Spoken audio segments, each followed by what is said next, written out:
প্ৰথম কথাটো হৈছে যে চৰকাৰে বিদ্যালয়সমূহত যি ইউনিফৰ্ম যোগানৰ বিষয়টো লৈছে এইটো নিশ্চয়কৈ ভাল পদক্ষেপ। কিন্তু ঠিকাদাৰী যিবিলাক প্ৰতিষ্ঠান এইবিলাক প্ৰতিষ্ঠানে যিবিলাক ইউনিফৰ্ম যোগান ধৰিছে 2025-26 বৰ্ষত এগৰাকী অসমীয়া মাধ্যমৰ ছাত্ৰৰ অভিভাৱক হিচাপে এই গোটেই বিষয়টোত কিন্তু মোৰ আপত্তি আছে। আপত্তি থকাৰ কাৰণটো হ'ল যে স্বাস্থ্য বিজ্ঞান অনুসৰিয়েই যেতিয়া প্ৰচণ্ড গৰম পৰে তেতিয়াহ'লে গৰমৰ দিনত বিশেষকৈ শিশুৰ কাৰণে উপযোগী কাপোৰ হৈছে কটন। কিন্তু এই কটনৰ পৰিমাণটো বেছি হ'লেও বা কম পৰিমাণত পলিষ্টাৰ মিহলি কাপোৰো ব্যৱহাৰ ইউনিফৰ্ম হিচাপে কৰিব পাৰে। কিন্তু এতিয়া দেখা গৈছে যে মোৰ যি এগৰাকী সন্তান এই সন্তানগৰাকীয়ে অধ্যয়ন কৰা লক্ষ্মীনাথ বেজবৰুৱা শিশু ভৱন প্ৰাথমিক বিদ্যালয়ত যিটো ঠিকাদাৰী প্ৰতিষ্ঠান PU এণ্টাৰপ্ৰাইজ কাপোৰ যোগান ধৰিছে তাত স্পষ্ট ৰূপত তেওঁলোকৰ কোটেশ্যনতে উল্লেখ আছে যে তেওঁলোকে 33% কটন আৰু বাকী পলিষ্টাৰ মিহলি আচলতে ইউনিফৰ্ম যোগান ধৰিছে।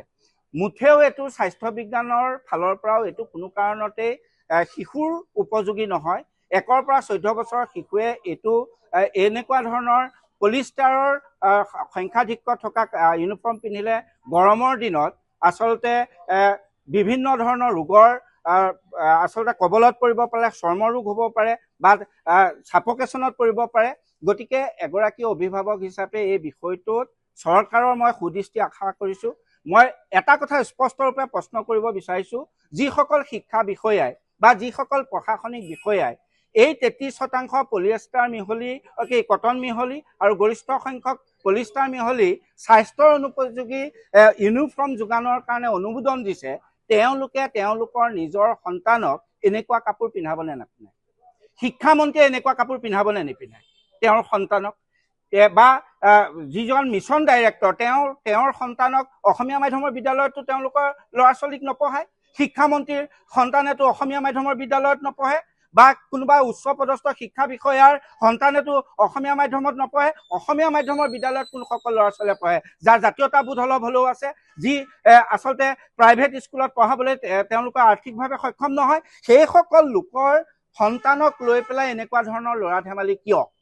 মোৰ স্পষ্টৰূপে অসম চৰকাৰৰ শিক্ষা বিভাগলৈ মুকলি প্ৰশ্ন যে এনেকুৱা ধৰণৰ ল'ৰা ধেমালি কৰা হৈছে কিয়?